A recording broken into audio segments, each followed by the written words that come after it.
Kadınların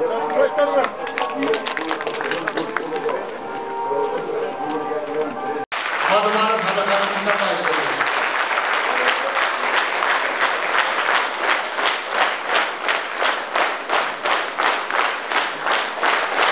Assalamu alaikum hurmatlı atalar, apalar, ağalar. Bugünkü jayınımızga hoş geldinizler. Sorularınızlarga cevap alıp sizler de bugünkü jayından jayıntık çıkarıp ketesizler degen ümitdöbüz. Sorular olsa bereberimizler. Azıraaq süylöp ekonomikаны kantip götüröbüz, anın joldoru mamleketти kantip өнүктүрөбүz, Кытайдын карызынан kantip кутулабыз. Ушулар жөнүндө көбүрөөк айтсаңыз, эл сизден ушуларды күтүп жатат дейт. Ушунун өзү саясат эмне? Ушунун өзү саясатта. Сынды айтабыз. Сын айтпай делеп, эгерде биздин жашообуз керемет болсо. Сынды айтпай делек эч кимге эч качан. Эгерде биздин балдарыбыз миллионго жакын кыргыздын азамат жигиттери сыртта жүрбөсө.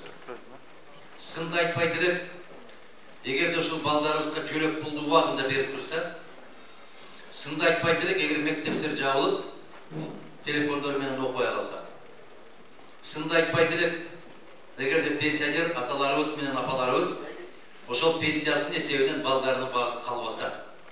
Сынды айтпай делек, эгер бир жерибиз ооруп калбаса, ооруканага барганда колунду карап турган дарыгерлер болбосо. Эгер сын айтпай делеп, эгерде милиционер кармап алган болсо, колуңда бирдеме болсо кутулуп кетпесең. Сынды айтпай делеп, эгерде колу жукараак азаматтарды болбогон күнөөсү менен эчен деген жылдарга кесип салган адилетсиз сот болбосо. Сынды айтпай делеп, арманыбызды айтып барсак, башыбыздан сылап маселебизди чечип турган акимдер болсо. Сынды айтпай делеп, эгерде кыргыз өкмөтү башка мамлекеттер менен тең ата сүйлөшүп, кыргыз мамлекетинин кызыкчылыгын коргоп турса, сынды айтпай делеп, чек арабыз күн сайын бир кадамдан болсо дагы мамлекетибизди тартып кирип келаткан болбосо. Кандай дейсиздер? Чыргагандан айтып атабызбы сизди? Ушунун өзү саясат эмне? Ушуну айтып койсоң эле сын. Анда олтура берели. Сүткөл, майкөл заманда жашап атабыз деп айталы. Анда айталы, пенсиябыз бардыгына жетиштүү, ашып калганына неберелерибиздин тоюн өткөрүп атабыз. Андан ашып калса, жайында ысык көлгө барып эс алып келип атабыз деп отурабы анда? Чындыкпы? Анда мындай деп айталы. Жөлөк пулду балдарыбызга бербей эле койгула, ансыз да акчабызды кайда коерубузду билбей атабыз дегиле. Айтпай эле коелу муну. Кандай дейсиздер? Экономиканы кантип көтөрөбүз дейт. Экономика тартип болгон жерде көтөрүлөт. Экономика ар дайым бийлик күчтүү болуп, мыйзамдар күчтүү иштеп турган жерде көтөрүлөт. Бир мисал, кече могу тажылуу вирус деген балия келип оору болду дегенден кийин ар кайсы мамлекеттер ар кандай жардамдарды алып башташты. Эң көп жардам алган Кыргыз Республикасы болду. Ал кайда кетти десе, азыр эч ким жооп бере албайт. Өзбекстан 10 миллион доллар алды. Кыргызстан $0,5 миллиард доллар алды. Өзбекстан 10 миллиард долларга өпкөнү жасалма дем алдыруучу аппарат чыгаруучу завод куруп коюп, азыр Кыргызстанга, Казакстанга, Тажикстан, Пакистанга сатып атат. Кыргызстан $0,5 миллиард доллар алып, бир оорукана куруп койгон жок. Бул эмне? Ушуну айткан киши сынчы болобу? Кандай болот? Биз ушуну айтабыз, дейбиз. Эмне үчүн? Себеп ошол $0,5 миллиард доллардын карызын эртең сиз менен биз төлөйбүз. Сиз $0,5 миллиард доллардан 5 сом көрдүңүзбү? Жок. Мен да көргөм жок. Ошону айтышыбыз керек биз. Экономикага салды десе, экономикабыз күндөн күнгө артта кетип бартат. Мындан 40 күн башта еттин баасы канча эле? Бүгүн канча? Ундун баасы канча эле? Бүгүн канча? Майдын баасы канча эле? Бүгүн канча? Шекер канча эле? Бүгүн канча? Бул эмне? Экономика эмеспи? Экономиканын өзү. Avuşun aytıp koygan sın mı? Sın. Андай düşünsek bunu. Jekan anın jolları jana mamleketli kantip önüp turabыз deydi. Tartipti orduna koyabız. Ekonomikabız götürüldü. Mıyzamды talaga, konstitutsiyanın talasına gireriz. Başka mamleketler biz menен esepleşedi. Андай olbasa, karap görüңүздөр. Kırgızstandagı sırtta iştep aткан azamatlarыбыз, аларга белгилүүрөөк, биздин жаңы 5 октябрдан кийин бийлик биздеп отурган азаматтарды кайсы өлкө тааныды? Кайсы мамлекет тааныды? Кимиңиздер айта аласыздар? Ekonomikаны мамлекетти өнүктүрүүнүн жолу бирөө гана тартип. Тартип 1000 жолу кайталайм, тартип. Тартип болбойду, эч нерсе болбойт. Тартип качан болот? Мыйзамдар кыйшайсыз аткарылганда. Бүгүнкү бийлик бизде отурган азаматтар мыйзамды кармап атабы? Жок. Эмнеге 28 октябрдан баштап жогорку кеңештин иштеген ишинин бүт баары мыйзамсыз. Жөнеле отурушат көбүрөөк. Kim desеңер ошондой эле, чимкирик дейсиңерби, какырык дейсиңерби, бүтүндөй барып отурушат. Аларды кабыл алып аткан мыйзамдары мыйзамсыз. 10 январда жараткандан буйрук болуп, сиздердин колдооңуздар менен барып калсак биз 5 октябрдан баштап кабыл алган чечимдердин баарын жокко чыгарабыз биз.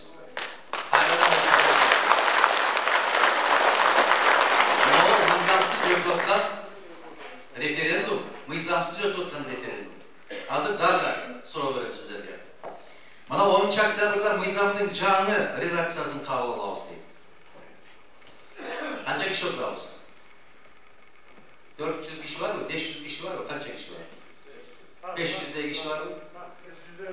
Ким 10 январда өтө турган референдумдун конституциясынын редакциясын окуду, кол көтөрсүн? Ким окуду? Жокпу?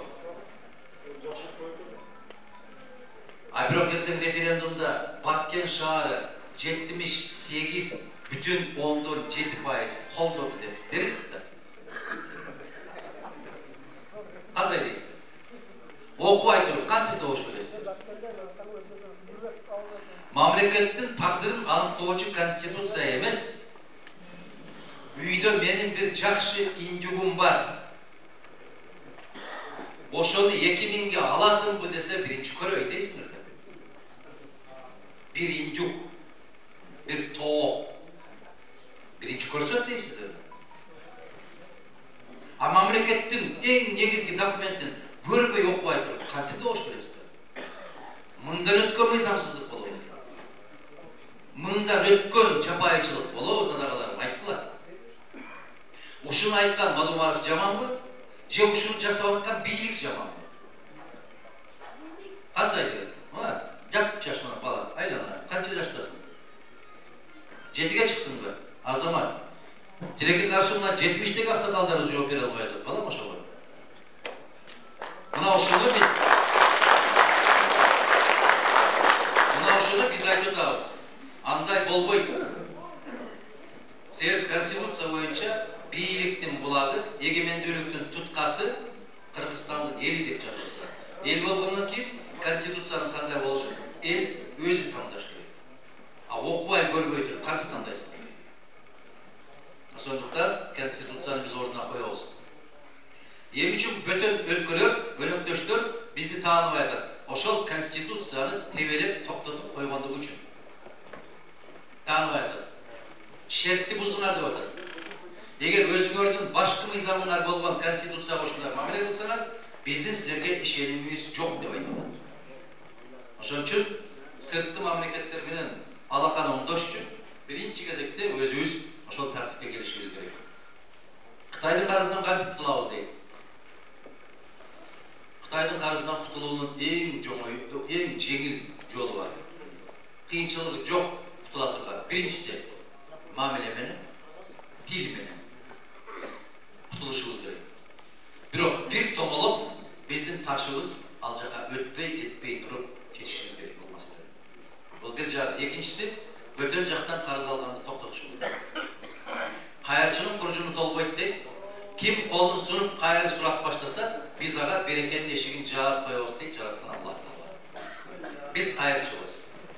Demin için kayırçıyız, sebep özümüzdün akçalarımızda özümüz cep koyup durgan değiliz.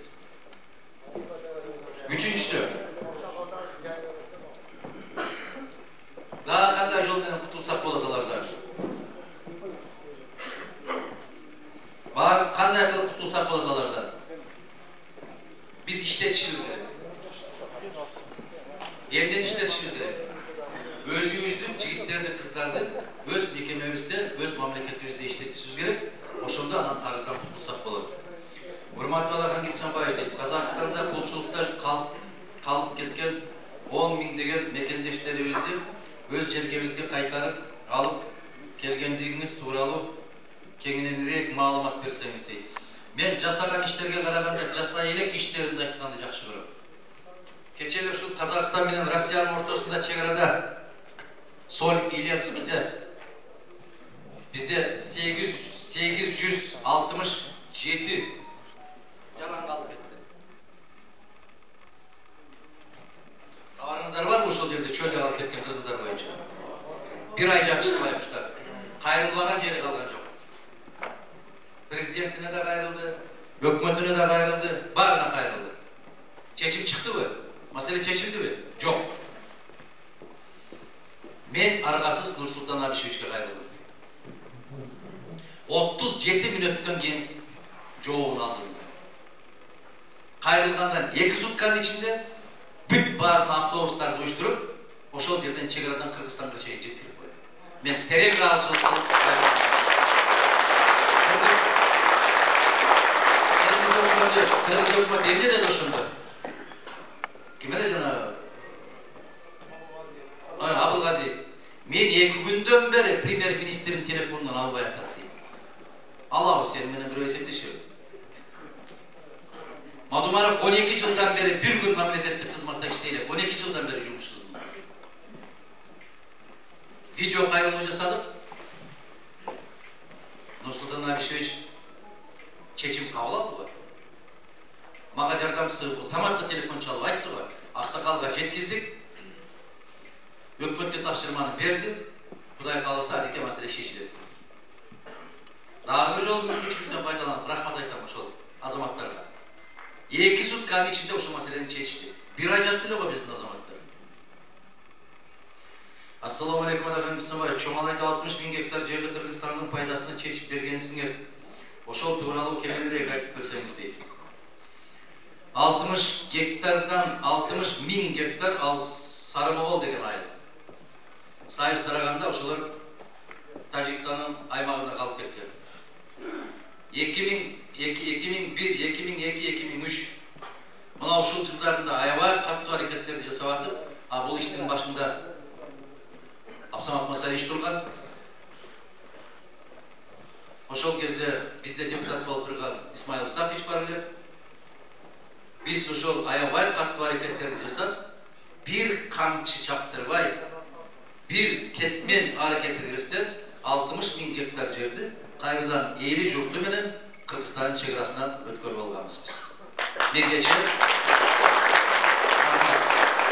Men gece oşol jaktan ötüp baratsam, oşol Sarımogolдогу аксакалдар -20 gradus bolup atkanına karabay, bizge jolu ötösүz dep tosup, aldap meni. Uçuraşıp ele koyup ötösүz dep, uçuraşıp koyup ötüp baratsak, bir kuyum çay içesiz deşti. Girsek, kozusunu soyup, dayarda pışırıp oturuşkan edim. Rahmatını aytıp, kurutun berip, batasını derip, andan arı karay darol korogunu uzatıp koyuştu. Buna razıçılık. Buna çınırlık, el süyüsüne yeye bolgon degen uşul bolot. Busikler menen taşıgan jok alardı. Akim gelip sen uşul yerden soyuşundu soyup dur dep dayarlagan jok alardı. El özü uşul işke var. Mana uşul elden bergen eң çoң сый урматы. Эми bir маселеси kaldı. Sarımogolдук tuğandардын ошол Кыргыз Республикасынын мыйзамдарын алайып, жер мүлүшүнө ээ болсок деген тилектери бар экен. Allah nasip kılsa bu meseleni dahi bu yıl çeçeviz degen ümittüm. 1941-45 yılları törölgön karyalarımızın pasport möhnötü bütüp, kaygacanın pasport dokument tapşırıуда tuğulgandığı toralı köylükte alıp geliniz dep kıyınçılıklar boluda. Al vaqta törölgön çoğ ata, çoğ inelerimizge tuğulgandığı toralı köylük berilgen emes. Oşol işlerdi jеңилдетүү жагын чечип берсеңиz. Bazarbaşı kvartalı Bölübekov Alican deydi. Alican Mırza, o şerde iştip atkanlar 45. yılı köylük berilbegen bilet de oylayız bu.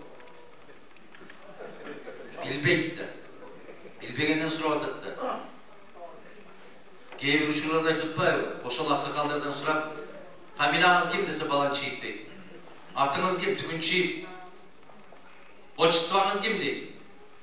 Отчество болчу böyle al кезде. Qanday болчу? Жоқ da al кезде. Бар атасының атына жазылған.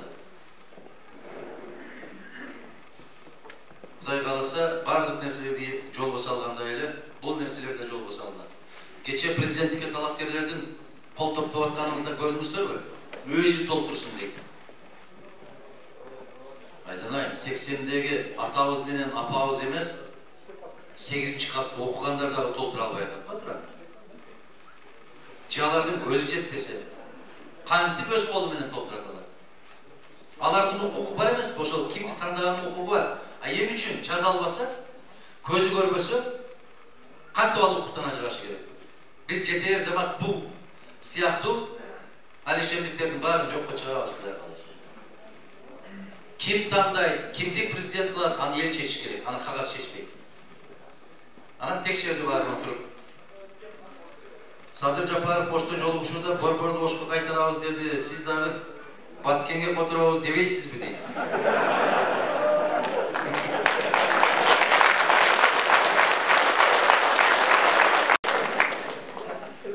Бүгүн Баткенге которолду дейт.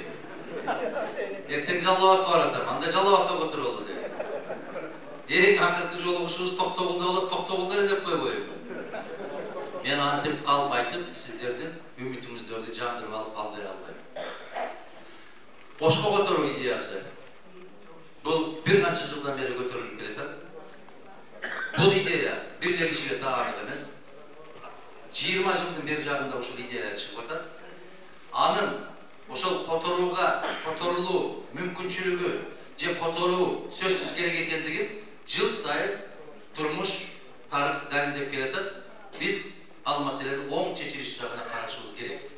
Бирок бир киши аны которо албайт.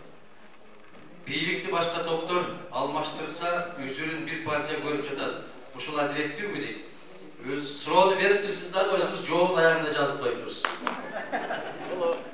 Мен деле сизде эле ойлойм. Жок, биз бийлик алмаштырабыз деп чыккан жокпуз. Биз адилетсиз өткөн парламенттик жыйындын шайлоонун жыйынтыгын жокко чыгардып чыкты. Биздин жарандарды Россиядан чыгарып жиберсе, жана бизге келчү КСМ жана башка товарлардын баасын кымбат кылып койсо, эл кыйналып кайра бийлик алмашуу болуп кетпейби дейт. Өзүңүз сураптырсыз да жообун соң кылып жазып коюп бересиз. Мугалимдер эмеспи ошо илгери ушинтип айтат эле, мугалимдер кызык эл болобу, өздөрү билип турган нерсени окуучулардан сурап кыйнай берет депчи. Ошондой болуп калыптыр да. Чындыгында ошондой болот, Кудай сактасын. Кээ бир саясатчылардын, кээ бир саясаттануучулардын сөздөрүн угуп атасыздар. Жанагы Микеев деген саясаттануучу чыгып айтпадыбы? 300 000 кыргызды жиберип коелу, өлкөсүнө алып барып коелу, ошолор конституциянын ордуна коюп кайра келишет деп айтты. Аны көрдүңүздөрбү? Жириновский эмне деп айтканын уктуңуздар? Кыргызстанда эмне деди? Жалаң бандиттер басып алды деди. Ушинтип айттыбы? Айтсам да каттуураак эле айтып койсоңуздар, айтты деп. Анан көпчүлүк ойлойт ки, Модумар эле айтып атат деп. Жок. Ал жактагылар дагы айтып атат. Урматтуу Адакан Модумаров дейт, Баткен эли сизди колдойт. Рахмат. Сиз эле таанылгандыктан бери, сиз элге таанылгандан бери шайлап келебиз. Өкүнүчтүү. Биз шайласак да эсепке албайт. Биздин эл жаш баладан пенсионерлерге чейин сизди жакшы билет. Алла биз колдойбуз. Баткен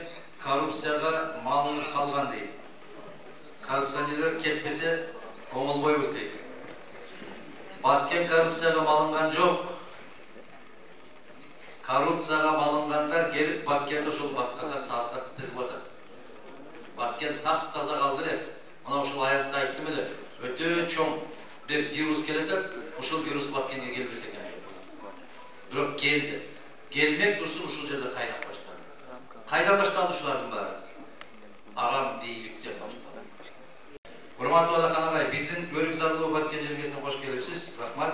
Кадамыңыз байсалдуу болсун. Кыргыз элинин бакчысына алтын башыңыз аман болсун. Рахмат. Аллахым сизге ден соолук өмүр берсин. Кекиртегибиз үчүн эмес, келечегибиз үчүн сизди шайлайбыз. Амин. Мына ушул күндү көргөнгө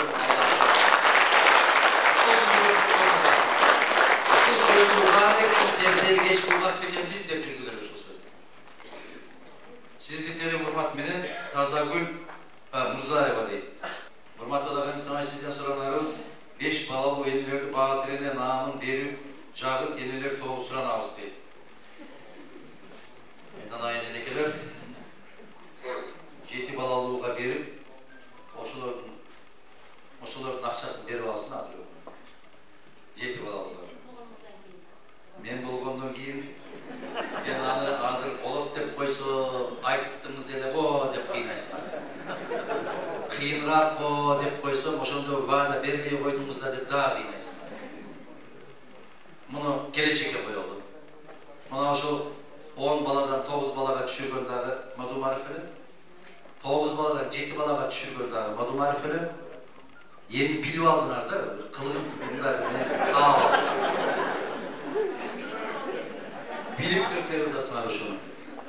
Yeni 5 deysinler. Bunda yol bilen bana versek daha 5 yıldan ki 3 koşuyorsun orada. Allah baldarınızda aman koysun. Kança bala törelse jaratkan öz rızkısı menen öz törek. Ağır bir adam jaratkandan başka hiç kimden rızkı surabayıp dilemeyin. Göğe vergile, hep de hareket kılgıla da.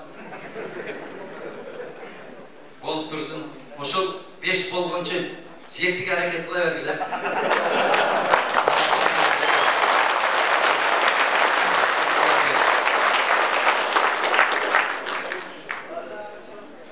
Assalamu alaikum Adahan Ukadey. Sizdi 10 yıldan beri şaylap gele jatabız. Dahi ümit üzbeybiz. Allah'ın koldup ceyim çıkınız. Biz Şegarada yaşayız. Kızıl kitap aldık. Canlı bölümgön uçastkabızga tam salaylık desek, Tacik'tin saldatları gelip saldırba, hükmette varsak sala vergile deyip. Layım cengip çıkınız, uşul meseleni çeşipleri alasıpı, çoğuntala ayılı değil. Kuday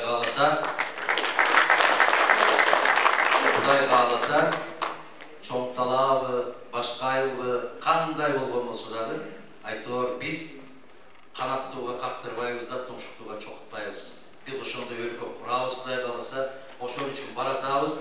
Oşol üçün barattan azamatlardın barın but tosup, arganda yıkmalarda koldanılkanlığı uşul. Uşul meseleler çeşilmesi eken degen harekettin üstünde jürüş oda. Biz dağı kim gelip emne vada verse oşol işine verbe, özümüz dağı kiçine boyu jügürtölü. Kimdin kanday mesele çeşkenge mümkünçülüğü bar ekenin karaylı.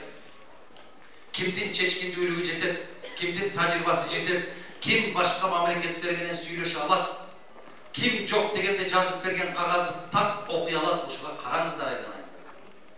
Kim uğuru? Oşol akça alıp şaylagan kişi uğuru. Emnege? Al kimden uğurdadı? Al ol özünün neverilerden, özünün baldarının, kelçegin uğurdadı. Emnege? Oşol akça alıp algan kişiler al jerge tatıksız ele. Savatsız ele. Mana oşol kişilerdi şaylap koyup, öz baldarının, neverilerinin kelçegin uğurdap koyup, bakırın, komtunup ıssık oranmalı oturur. Kanday olur? Uğuru eki türlü olur. Buyum uğurdagan uğur olur, mamlekettin, eldin rızkısın, geleceğin uğurdagan uğurlar olur. Oşol uğurlar bayağı şaylada jaylap koyuşlar. Kaçanga çeyin bizge buyruk verettiler. Ayttılar özümüzde, jetişet degiler. Men adamım, menin tanıdığım var, menin akılım var. Bunu ol telefonlarga çıkmakkanlarga işenbey. KTR, LTR, MTR siyaktularına tük işenbeyim ben. Çalgan. Бусике салып кыйнап алып баратса, токтот де, мен түшөм де, баргым келбей атат де. Салып койса кете беребиз, базарга кетип бараткан койдой болуп. Токтот дегиле. Мен түшөм дегиле. Мен барбайм ал жака дегиле. Мына ошондой эл гана бактылуу жашаганга укук болот. Мына ошону каалайм.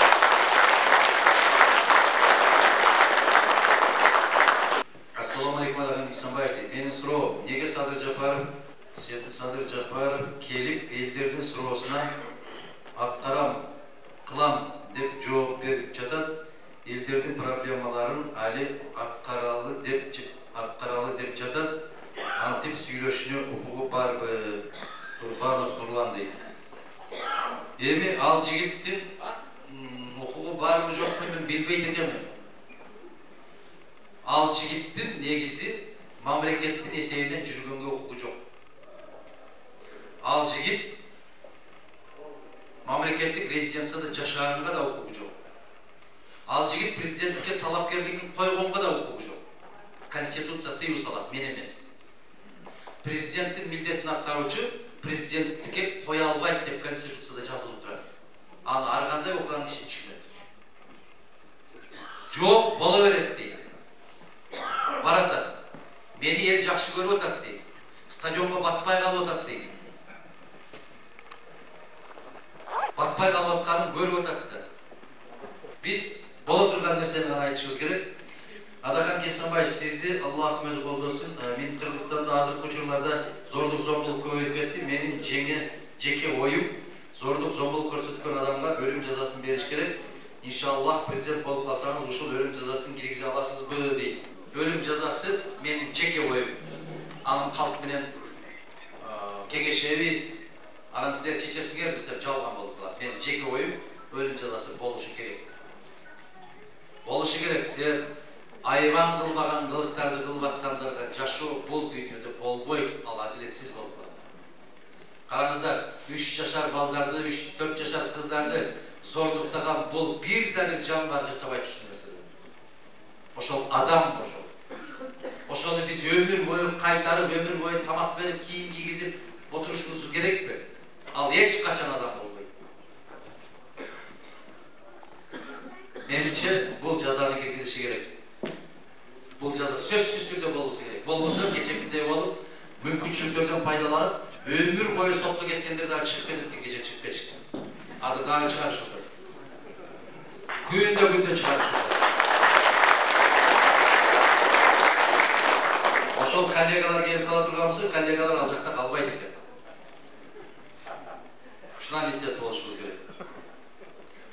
Саламатсызбы Адахан агай, кош келипсиз. Биз Баткен районунан 60-80 чакырым алыс жайгашкан айыл тургундары Сох анклавы аркылуу өтөбүз. Азыркы учурда кезекте туруп, 1 сааттан ашык кармалабыз. Азыр болсо 1-январдан загранпаспорт болбосо өткөрбөйбүз деп жатышат. Алган буюмдарыңа сөзсүз справка керек. Ал эми ошол анклавга кыргыз тараптан тонналаган көмүр чөп кирсе мүмкүн, бирок биз bir kap un alıp çıkkanda mümkün emez. Oşol köygöylөрдү çeçkenge bolobу же болбойбу дейт. Рахмат. Мен буга чечкиндүү. Муну чечкиндүү түрдө айтам. Чечсе болот.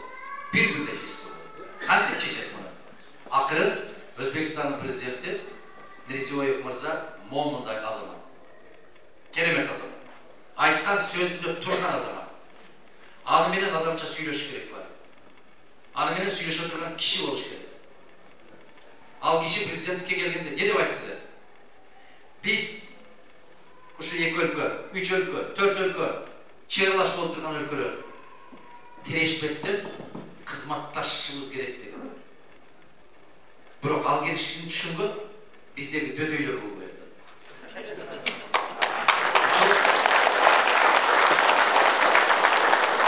Ошол дөдөйлөрдү көтөргөн биз болгондо аз үшөр турабыз. Эми коррупция каяктан башталат? Ушул жерден башталат. Муну апаларым, чындык үчүн айтыңыздарчы, колуңуздарды көкүрөгүңүздөргө коюп туруп. Ушул мектепте окуп аткан кыздарыбыздардын башкалардын алдында башын жерге салып калбасын, аттестатын дурусураак кылып жазып бер деп барасыңарбы мугалимдерге?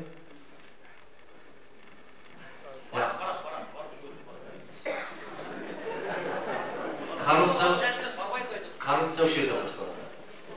Menden çındıkты talap kılasınlar, özüңөр çındıkты aytпайсыңар. Meyli, mektepke barmamızda.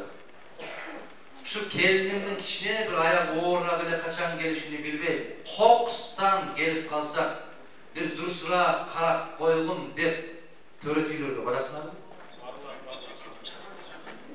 Barasınlar. Bul da korrupsiya. Alansız deli karşı verir.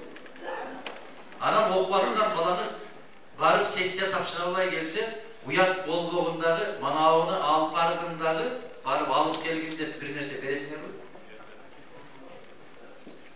Bir de soruğu, çok degen cevap tutmayın. Demek, korrupsiya, güldep bakkende jana martta örüp güldüğünde güldü. Uşunday güldü vatat hazır jatıra. Anam oyluyorsun, korrupsiya Bişkek'ten geledi. Yok, şu yerden başladı. Tamir uşul jatıra. Balabakçadan emez, töret üyünden başladı. Jetsat degen oşo balabakça var. Ben ayttam ki daim, aylığa gelgende oruşça öylönüp ketem ançalıpça.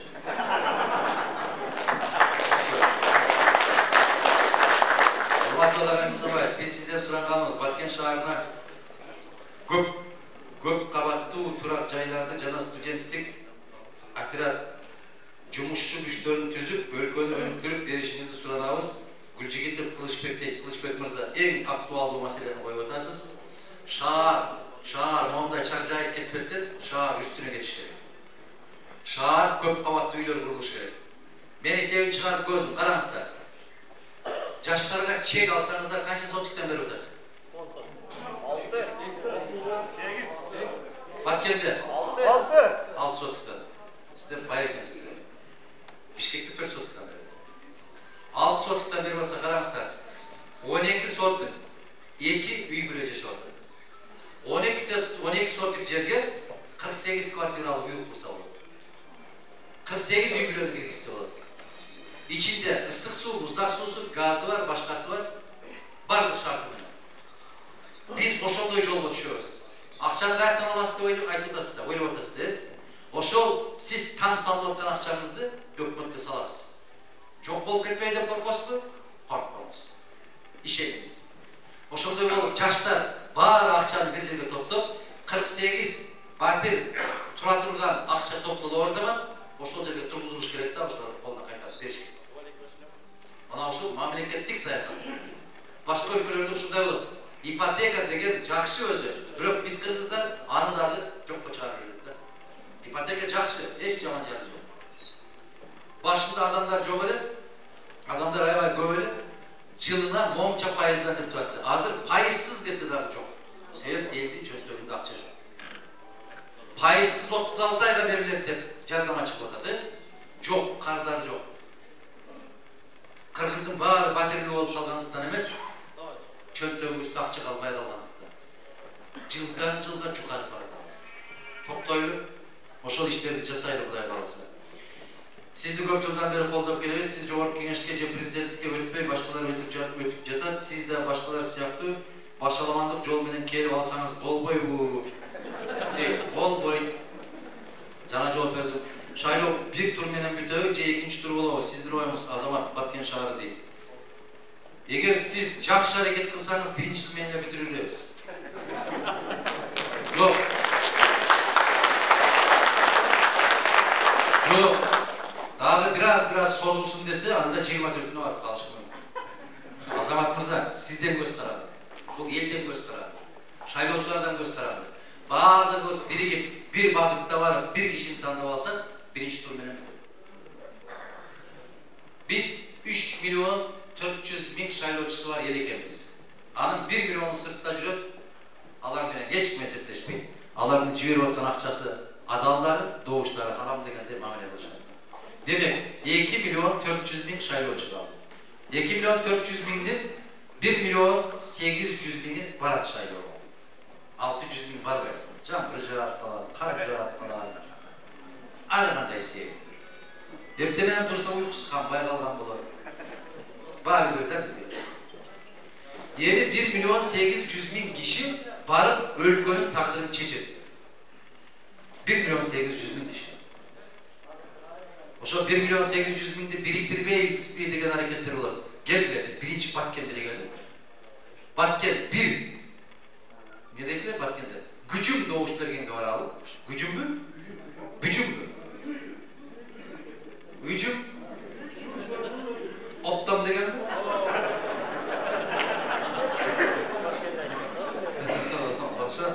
Ошондойго бара алабызбы? Барышыбыз керек, башка жолубуз жок.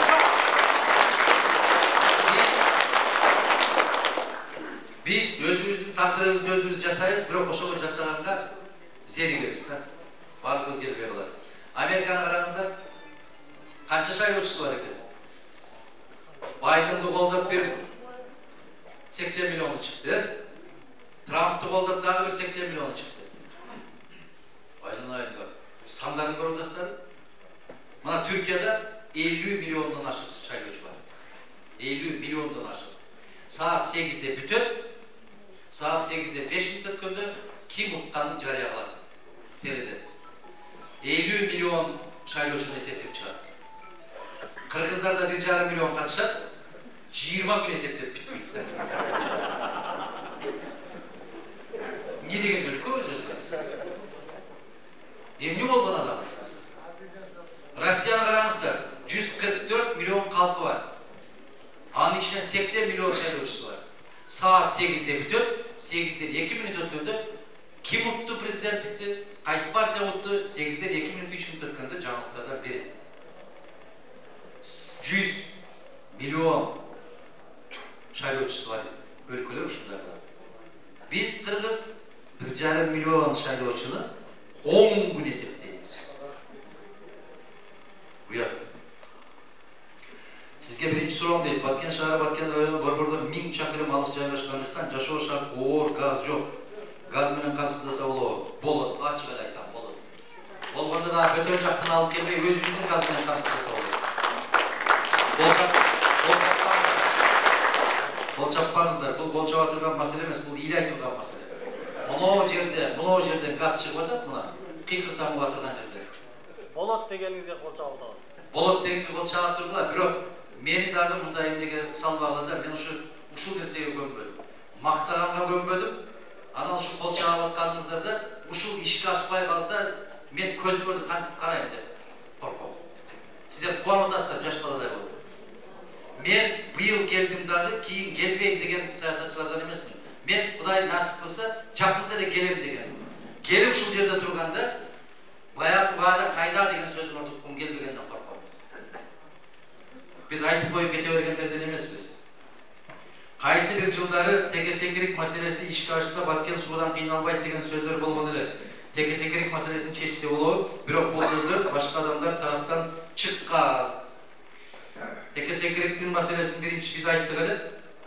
Андан кийин башка адамдар да колдоп кеткен. Азыр президенттик башкаруу болуш керек десем, башка адамдар колдоп кетпеди. Кезинде жалгыз калбадым билем. Эч ким болгон эмес ошондо. Биздин апам Раматылык айтчырда, айланайын балам, неге ушунчалык тузум каттуу ачуу болуп калган дейт. Кимге жакшылык кылсаң турганда сөзсүз бир шапалак урак да. Рахмат деп коюп кете бересиң. Текесекириктин суусун эгер бура турган болсок биз, долбоор бар, бул Союздун мезгилиндеги долбоор. Ошондо 50 000 гектар суга жер пайда болот деген бүт эсептери бар. 50 000 эмес, андан да көп гектарга жеткен. Азыр тамчылатма ыкмасын өттү. Текесекирик боюнча көпүрөгүбүздө бар. Болот иншалла. Куш келипсиз. Биздин Баткенге менин суроом 30 жылдан бери билим берүү төмөн болуп келди. Орус, англис тили жакшы окутулбайт. Менин тилегим балдарым англис, орус тили эркин сүйлөп чыгуусун каалайм. Ушуну кылса болобу дейт. Болот. Мына азыр эле Исмарада айттым. Чексиз разы болуп айттым. Эч качан ушундай суроо берилиши маселе билим деп калып турбайбыз. Демек биздин жолубуз тандообуз туура. Бешиктеги баладан баштап, бала бакчадан баштап билимге сугарбасак, биз сабатсыз эл болуп баратабыз. Мына азыр караңыздар. Муну апаларым гана кичине сары көйнөк кийип, башкачараак көрсөтүп турбаса, могу жактан караган адамга Рахман экени караңыз. Кап кара кийинип Bunu ağacını kara. Rahman Ake'nin bak içine TVT'ye çok degende sarırağı eken. Bizden şarfımız içine sarırağı eken. Baştan ıldı, paypağımız da kapıp karadı. Mağa bir çet өлкөлүк бирөө айтты. Силер бактылуу боло албайсыңар dedi. Эмнеге десем, силер өтө эле кара кийинет экенсиңер dedi. Ушул адамдын психологиясына таасир кылат dedi. Эч качан кабагы ачылбаган адамдар ушундай кийинет дейт. Турмушунан нааразы болгондор кийинет дейт. Мен айттым, сиз жаңылышасыз dedim. Неге дейт? Биздин эл практикалуу жакшы болот. Кирчимек деп коет dedi.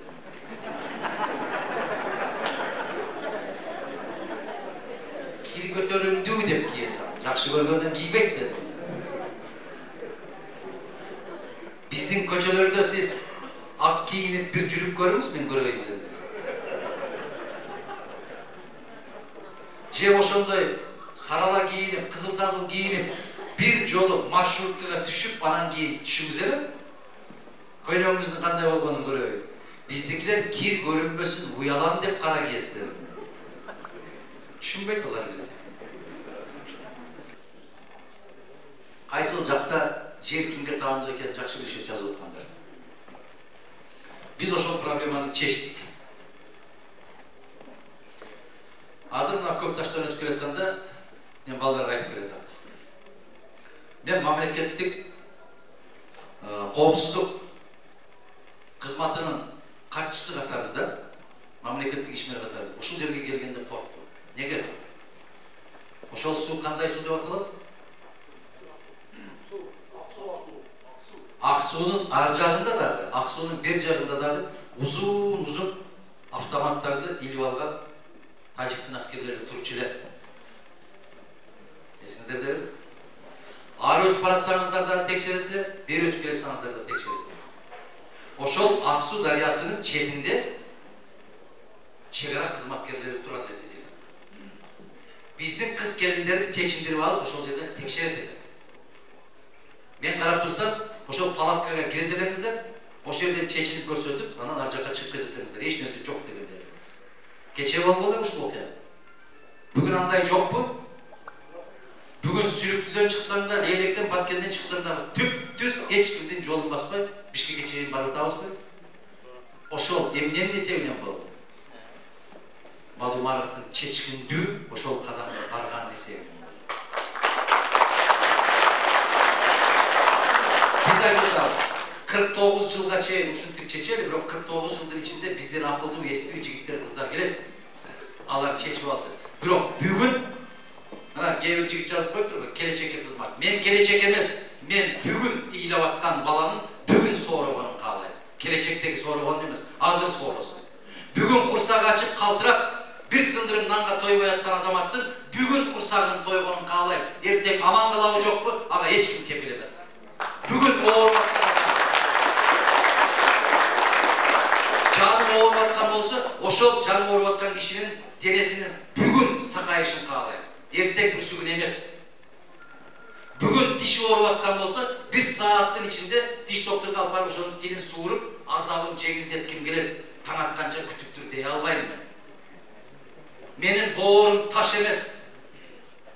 Мен ушул жаш балдар ыйлап атса, кыз келиндер ошондой кордук көрүп атса, мен ошол жерде кол коюп, бүтүн жоопкерчиликти мойнума көтөрөм дагы, мен бүгүн кыргыздар көкүрөгүн көтөрүп, түз басып өткөнүн каалайм. Автоматтын дууласын кадап турганын көргүм келбейт мен. 49 жылдын ичинде не бар не?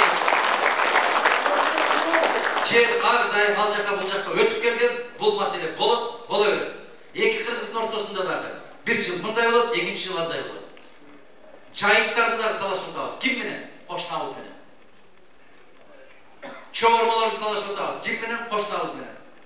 Суу талашып атабыз. Ким менен? Кошунабыз менен. Башка мамлекет менен эмес. Эми элестеткиле, Тажикстандын бир көчө, бул жак бети Кыргызстанда, ал жак бети Тажикстанда. Шахмат болуп калыптыр. Мондай келип туруп бир бурулуп кетесиң, Тажикстанга кирип кетесиң, кайра чыксаң Кыргызстан. Не кылыш керек бул маселени? Чечкиндүү түрдө чечиш керек. Жоопкерчиликти мойнуңа алышың керек. Сен ошол үчүн жетекчисиң. Sen ошон үчүн кызматкерсиң. Ал жерде ыйлап туруштун кажети жок. 50 жылдан кийин чечилет деп. Жок. Бүгүн ыйлап атканда бүгүн чечиш керек ошол маселени. Мен ошол жолго бардым. Мен сыймык берем. Кийин барып айтасыздар. Өтө чечкиндүү болгон экен деп. Кийин айтасыздар. Азамат экен деп. Азыр баягы телефондо чыккандарга көбүрөөк көңүл бурабыз. Өмүрүндө көк ташты көрбөгөндөр сүйлөйт ошо. Өмүрүндө жанакы автоматты каталып турбагандар, титиреп ошол жерде көйнөгүн чечип, палатканын ичинде турбагандар акылдуусун сүйлөшөт ошол. Ким кой деди? Ана аксакалдар да чыкты ушул жерде областыбызды башкарган. Ким кой деди кезинде ошол маселени чечип койбойт. Бирөө токтот деди аны. Чечсе болот эле. А чечкен кишинин үстүнөн асылган. Асыла берсин. Биздин абийирибизди тарых таразага салып, Кудай кааласа. Ошондо биз жеңип чыгабыз. Искар Казаковду да ушинтип каралашкан. Ушинтип жемелешкен. Ушинтип айдашкан, ушинтип кызматтан кетиришкен. 50 жылдан кийин ыйлап сөөгүн көтөрүп келип атабыз. Мындан таза, мындан чечкиндүү, мындан акылдуу жетекчи болгон эмес экен деп. Качан убагында сыйлаганды үйрөнөбүз биз. Көзү тирүү турса жемелей беребиз, айрыкча мен аяштарым отурат, жеңелерим отурат. Келиндин чайы да жакпайт, ашы да жакпайт, тузу өтүп кетет, суусу кем болуп калат, ар кандай болот. 2 күн 4 күнгө кетип калган болсо отурабыз анан кийин. От бактык ошондо көтөрүлөт да, бизди ак, эр жүрөк, тайманбас, таза инсан катарында сыйлайбыз сизди дейт. Сиз шайлоого катышкандан бери мен сизди шайлап келем, сизге фанатмын. Кудай сактасын. Фанат болгонуз мага. Менин идеяма, менин ишенимде идеялаш болуңуз. Эл аралап көп жүрүп, саясатка да аралашып кетебиз. Бул шайлоодо кыргыз жүгүн мен көтөрөм деген Адахан, Садыр бирге келип калдыңыздар. Буга эл 2 анжы болуп калды. Буга көз карашыңыз экинчи суроо дейт. Биринчисине жооп берейин. Биз экөөбүз бирге болуп калган жокпуз. Экөөбүздүн жолубуз тилекке каршы эки башка болуп калды. Мен мыйзамдуулук жолу деп, мыйзамдуулук жолу менен баратам. Ал илим боло берет деп, боло берет менен баратам. Экөөбүз бир болуп калган жокпуз. Сиз 2 анжы болбоңуз. Кыйналбаңыз. Сизде тандоо бирөө гана турат. Же мыйзамды тандаңыз, же Путин айткан чыгардан тандаңыз. Бүттү. Эмнеге кыйналасыз? Кыйынчылык жок бул жерде. Экинчи суроо. Чегара маселеси. Ийне жибине чейин маалымат бербесеңиз, эл ишенбейт. Эл ишенбейт. Эл менен эмес, пайгамбарга да ишенген эмес. Мен киммин пайгамбарга? Ажоо болсоңуз, жумушту эмнеден баштайсыз дейт. Мен Баткенге канчанчы жолу келип атсам, ушул суроо бериле берет. Мен жооп бере берем. Тартиптен баштайм. Мына жерде жазылып турат го. Ыйман, мыйзам, тартип. Тазалык. Ушул эле нерсе. Кыйын сөздөр эмес бул. Сиздин фанатыңыз Исмайыл дейт, достук айылынан болом дейт. Баткен району Карабак айыл өкмөтү достук айылы Исмайыл Кунназаров дейт. Рахмат Исмайыл мырза.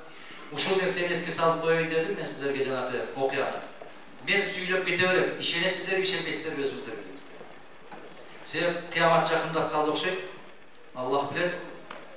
Кыямат жакындаганда чындык сөздү сүйлөсөң эл ишенбейт дагы, жалган айткан кишинин аркасынан ээрчип чуркап калат деген белги бар. Азыр канчалык жалган сүйлөсөң ошончолук артынан чуркайт. Мына азаматтар азыр чыгып эле жалганды уруп эле айтып атат.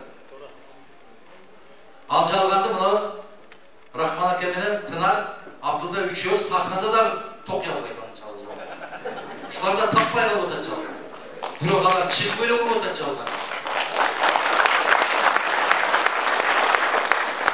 Алар канчалык көп жалган айткан сайын сүйүү ошончолук күчөп атат. Мен отуруп айтам. Астагфируллах. Баягы кыяматтын белгилери келиптир. Ушул келип менин элимден башталар экен деп. Караңыз, бардык нерсени алып кетет деген Жабырайыл алейхисалам 10 жолу түшөт, Her çıkında birini sen alıp ketedi. Padişahdan adiletlilikte alıp ketedi, Kırgız'da adiletli padişah yok. Baladan atanın, eniden kızdın meyirini alıp ketedi, hazır hiç kanday diye yok. Başta atağız Bişkek şehirde Frunze'ye bir cumalık Johorlar kursuna geçse sarılıp iyili açıyoruz. Hazır atağar aylanayım 6 ay geçse daha estet tapıyoruz. Kançalık köyrek yürütürse oşunca jakşı deyiz. Assalamu alaikum. Siz benim jolu oşup turganımızga Allah'a şükür deyip buyursa padişah olsanız studentlerдің көйгөйүн көңүл бурушуңузду суранам. Себеби менин 2 балам студент, балдарымды окутканда билдим. Korrupsiyaya bakkan Kırgızstan deyip. Başta ben etsem işemeye жүрдүңүз bile? Айтпадым bile. Жогорку окуу жайларды ачып койду. Бирок балдар, кыздар окубайт. Баткендин өрүгү окуйт деп. 20 жылдан бeri. Баткендин өрүгү окуйт. Өзгөнүн күрүчү окуйт. Актурпактын дагы күрүчү окуп калды. Өзгөндөн кийин. Актурпактын күрүчү 4кө жарайт. Özgönün devzirası nak 5'te. Şundaydı. Uşunu 20 yıldan beri aytıp keletpayım mı sizlerge? Kayra menden sonra odasıdır. Bağırın ortuna koya olsun inşallah. Adakam Odumar prezident olup şaylangandan keyin Kırgızstan'ın geleceği kanday oladı, oşa jönünde aytıp verin deyip. Men emne jönünde aytıp adamım. Men emne düşünüyorum. Kuday kalasa şaylanın kalası değil, Temir'de tartip olup değil. Asıl benden soraptır, özü cevap berdi. Kırgızstan'ın geleceği kanday oladı, oşa jönünde aytıp verin deyip de Kuday kalasa Adakam Odumarov şaylanıp kalsa birinci Temir'de tartip olup, ikinci korrupsiyanın joyulan, üçüncü deputatların sanı kıskarat, dördüncü чиновник елдің ырыскысына қол салған байларды жоопқа тартылат, бешинчisi заманыбыз оңолот деп тилейбиз, Кудайдан оомин дейт. Менин ордума сиз элдикке сагыз болот кандай. Эң туура дал ошондой максатта ниетте баратабыз. Ава келиңиз. Сиз сөз сурадыңыз эле. Келиңиз. Атыңыз ким? Yusuf Batman'da adam çok bir zamanlarda çok özündü patriot demesektim. Sebebi arkanım çok mektepte olup istegen, direktör olup, zavuz olup, muğalim olup istegen.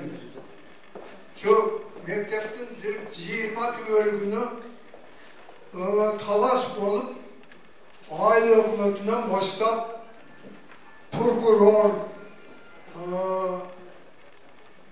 suat, aile hükümetinin başçıları, nemenin başçıları, gubernatörler, çok menimiz o şeye yemek kılıp şu 20 nebe 10 yıldan beri güreşip yatar.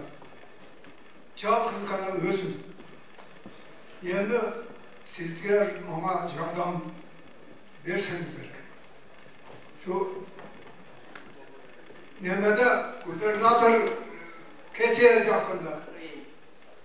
Geçeceğiz yakında şu adı bir toğuk uyuşturmanda şu nemin bana karşı toğuk uyuşturmanda. Çok neler. Aile hükümeti. O sol toptu hazır padişah kılmadı. Şu neler. Gubernatör. Bana bir gece bağırıp yolu ayında neler kılsa bir saat bugün bu gün neme olur duran gün dedi. Kağlarlar duran gün. Vapşa çıkmadı. Onun keyin nemenin bir kopalıra zamlı kimsin dedi. Orunbasarı şu kopalıra orunbasarını yönetiptir. O şu tepkilemedi o yönlü kul çıktı da kantörde. Yöntep anan neyin sultundu, akıp çöt odattı. Çöt odattı ona Cevap verseniz. Rahmat. Siz mektep için siz de Emin, uşul ağaylı tanısızların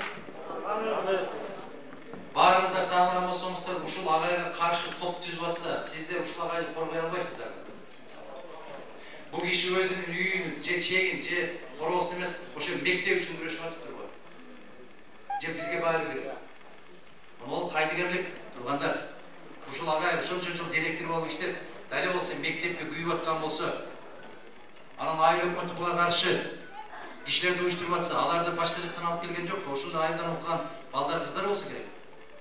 Sizler dahi akçülök, azamatlar bir topta olup uşul ağayız, tuğra aytat deyip gömök görsetsek, ola mı? Ola mı? Ağayga gömök görsetölü mü? Görsetöz mü tuğanlar?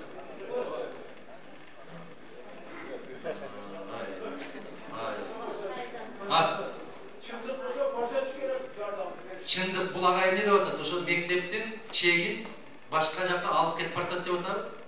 Ben oşonda düşündüm mü? Ana, mekteptin, bağın, saklap kalış gerek de otat? Ben oşonda düşündüm. Aylanayın da, bir kese çay kılıp öyle ağay geliniz, emne meseleniz var deyip, yaşlar. Yaşlar aylanayın, mektep sizlerge gerek var, sizler baldarına gerek. Topta olup duruyla uşu kişinin bir korkup, uşu kişi çındık boluvatkan olsa uşu kişini candap, kötermelep koymaysızlar. Ağır bir ayıldan bir kişi çırkılay verip, ötüp etken olsa çındık çırkılak boşul boydan çok bolup ketpeş gerek var. Ağay, Kuday kalırsa, ne olacak der buna, narmat ağacı. Narmat ağacı buna. Tanesiz bu şu narmat ağacını. Tanıvaysız. Birinciden ağacı katarında. İkinciden aktivist, caran katarında, insan katarında. Muşu ağay tanıysın mı sen? Tanış. Tanış baldar. Sizler özüngör közümür kalır. Ne degen masele eken. Bol bolsa bana çakşına kaydılıp düşündürüp cazip verir. Ben baştan ayağına çeyin ağay sizge gömök verip. Mektep için güreşip atsanız, benim daha bütün gücümü sizge sardım. Kuday kalırsa. Anlamlı cevap veriyorum.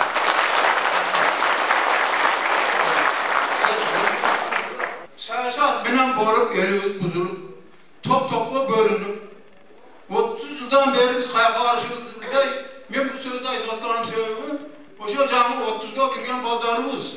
Onlarda baldar var, bir şey. İşte Türk'te. Oşalarımla aytkanım. Ben yaşayanımda işe öttüm. Oynamanımda oyna öttüm. Adakan Mırza, seni birinciden Allah Teala özü koldursun. Sen 30 yıldan beri söylevatkanında, bir sinemada söylevatkanında bunu düşüngen emret. Ana ben bana yerine oturan sözüm var. Bana cürt oturan. Hürmetli elim,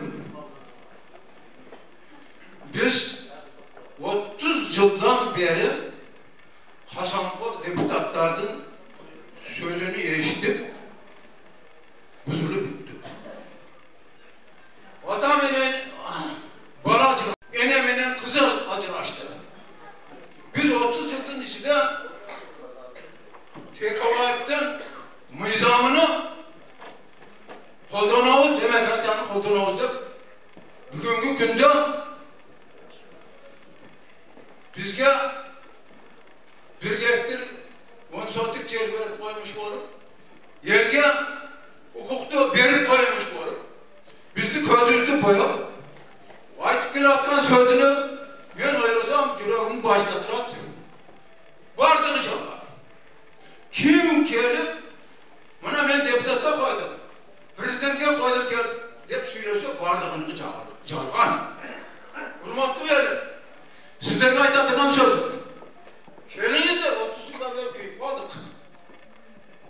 Geliniz de ne büyük bir adamdı tandaylıkta. Bayağı 30.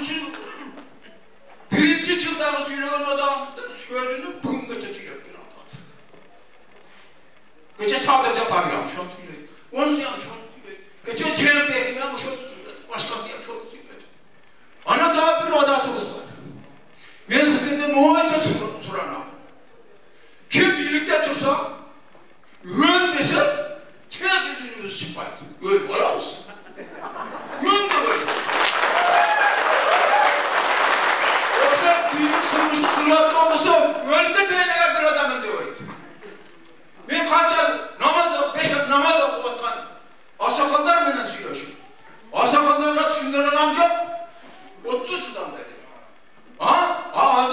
onu kolda deydi.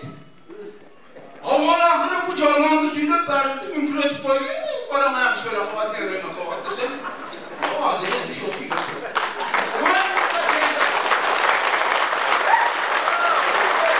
Yerinden duramam, halkından duramam, yaşlardan duramam. Eski piredi taşaydı. Eski şaylavdın yolunu taşaydı. Döne adaka madmar bayttı. Adaka madmarın bir sözü var. Ne? Şaylavga barmayım. Ne? Gözümde katar vermem. Ne? Aktasya kılmayım.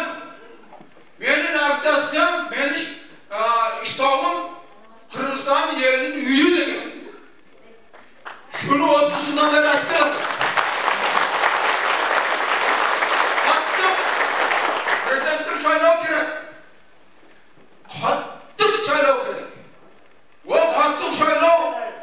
O şu hattık adam, o şu Huday peşendesine cazip yerdin, elinizde mınav yaşlarınızın, nevrelerinizin, badarının vakti boza şeyler.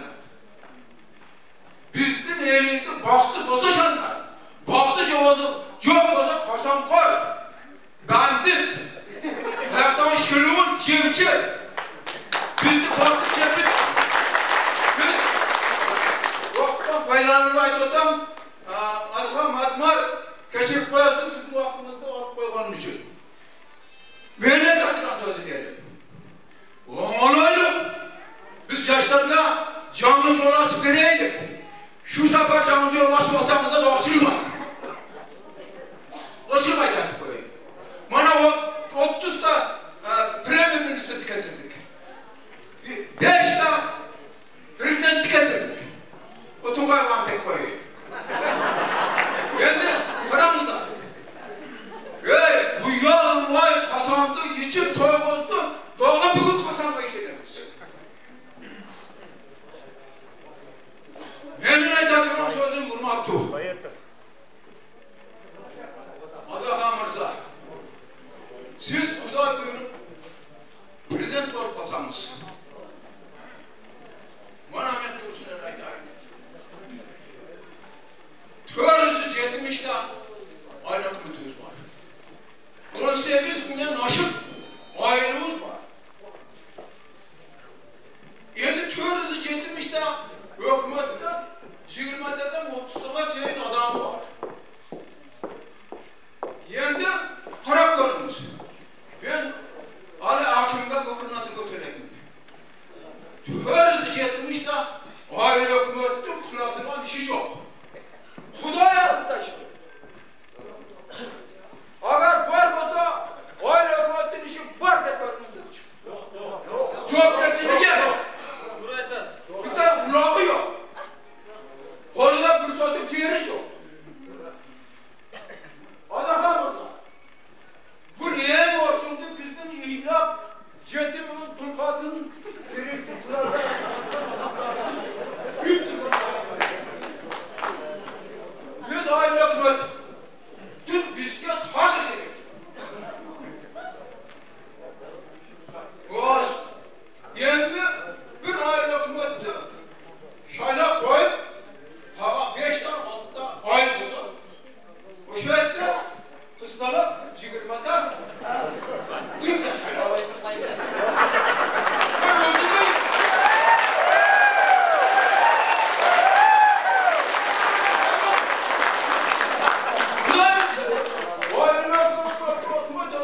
çok bitti geç yok.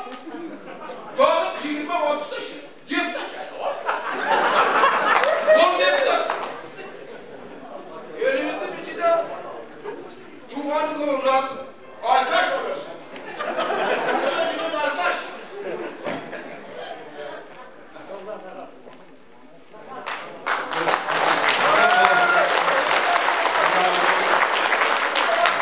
Huday insaf versin. Huday Teala insaf versin. Avaleki yer için kuygun Allah'tan ben yerin altından durayım. Yerge bir cürögümüne kuygun adam olsun. Huday'dan durayım. Bilahi şu maksatlı versin. Ömrüm uzun olsun.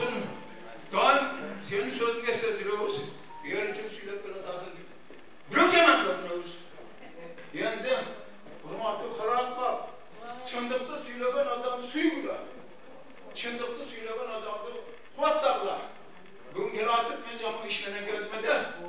Kiraat ben aytdım. Bu kolda amal var, birlikte hukuku var da bu to'lib ketgan mashina odamni qaram. Bugungi kelgan odamni qaram. Endi Xudoy qarab turadi aytib qo'yay. Shu bolani peshiga.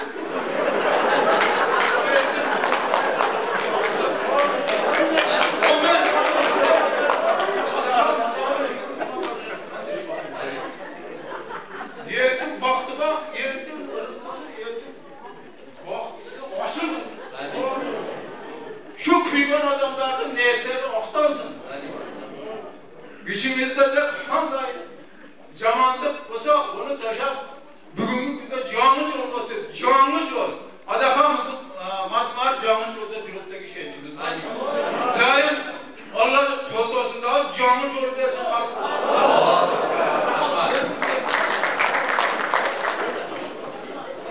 Adam menin elin türü barında en başka işin can dilinden kadırla.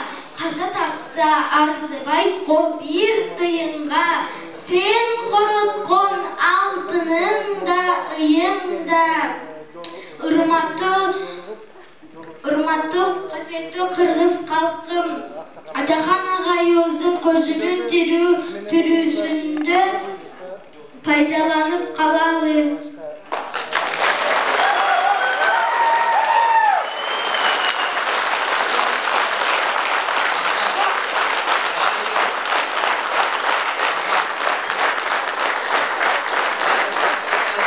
Жақсылықтарда жолығышып жүргенді Аллах насip еткен болсын. Мынау Ташболат ағамыз айтқандай, емнеден баштайсың дегенде дәл ошол сіз айтқанда баштайсыз Құдай бұйырса, бири-бирибизге мейіріміміз күчөгөн болсын. Жараткандын буйругу менен башкалардан кем болбой, өзгөлөргө тең болуп, биз дагы өз түндүгүбүздү өзүбүз көтөргөн, эч кимден кор болбогон өлкө болушубузду жараткан маңдайыбызга жазган болсун. Тойлордо, жакшылыктарда, жеңиштерде жолугалы. Рахмат. Ruhsat verseniz bir kılım yaşayan ağabeyimiz oturan aldığınızda. 95'tesiniz baba? 90'da girdi. 90'da. Gözümüz dua verip konuş verin.